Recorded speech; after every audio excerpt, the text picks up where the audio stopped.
Gabriel Attal, vous êtes en direct sur BFM TV. Ils sont pour la famille de Nicolas, pour ses parents, pour sa sœur. J'étais à leur côté hier à Poissy pour ses obsèques. Ce qu'ils ont vécu et ce qu'ils vivent encore aujourd'hui va au-delà des mots.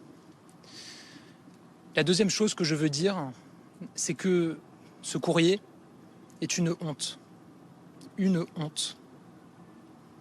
Vous le savez, j'ai déclenché dès le lendemain du drame une enquête administrative, en plus de l'enquête judiciaire. Cette enquête a démarré, les inspecteurs ont démarré leurs travaux et ils me remettront leurs conclusions sous 15 jours. Je le dis, cette enquête qui permettra d'établir la manière dont les faits se sont déroulés et les différentes responsabilités. J'en prendrai connaissance avec une attention absolue et surtout j'en tirerai toutes les conclusions, y compris en matière de sanctions.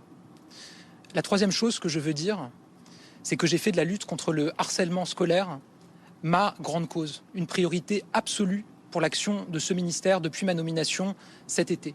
J'ai déjà eu l'occasion de prendre un certain nombre de décisions fortes sur le changement d'établissement du harceleur, sur les sanctions disciplinaires que nous pouvons prendre dans les établissements scolaires face au cyberharcèlement. Évidemment, nous irons plus loin. La Première ministre m'a confié la responsabilité de piloter un plan interministériel sur le sujet. Hier encore, j'ai convoqué ici même les plateformes de réseaux sociaux. J'ai échangé avec de très nombreuses associations de lutte contre le harcèlement. Je poursuivrai la semaine prochaine un certain nombre de rendez-vous et de déplacements extrêmement importants pour ce plan. Et si je devais résumer ce plan que nous allons présenter, je dirais que je veux 100% prévention, 100% détection et 100% réaction. Mais sans attendre ce plan que nous présenterons très prochainement, évidemment que nous devons avancer, notamment s'agissant de notre institution et de notre réponse. J'ai déjà eu l'occasion de m'exprimer sur le sujet au lendemain du drame, de dire que malgré tous les efforts qui ont été réalisés, nous ne sommes toujours pas à la hauteur. Et il faut avoir l'honnêteté de le dire. Mettez-vous à la place de parents, des parents de Nicolas, qui ont écrit à l'institution dont le rôle absolu est de protéger les élèves et qui ont écrit pour les informer de la détresse qui était vécue par leur enfant et qui ont reçu ce type de réponse. Dès lundi, je réunirai l'ensemble des rectrices et des recteurs puisque je veux lancer un audit dans l'ensemble des rectorats sur toutes les situations de harcèlement qui ont été signalées jusqu'au rectorat l'année passée.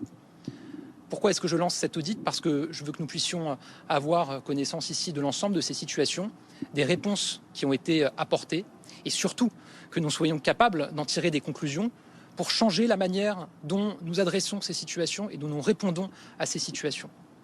Je le dis de manière très claire. Mon rôle de ministre de l'Éducation nationale, c'est évidemment d'être aux côtés de mes agents. Et je le dis, les agents de l'éducation nationale, dans leur écrasante majorité, ont à cœur de défendre et de protéger nos élèves, les élèves. Mais je le dis aussi, mon rôle, ça n'est pas de défendre à tout prix une institution. C'est de défendre à tout prix la protection de nos élèves et de nos enfants.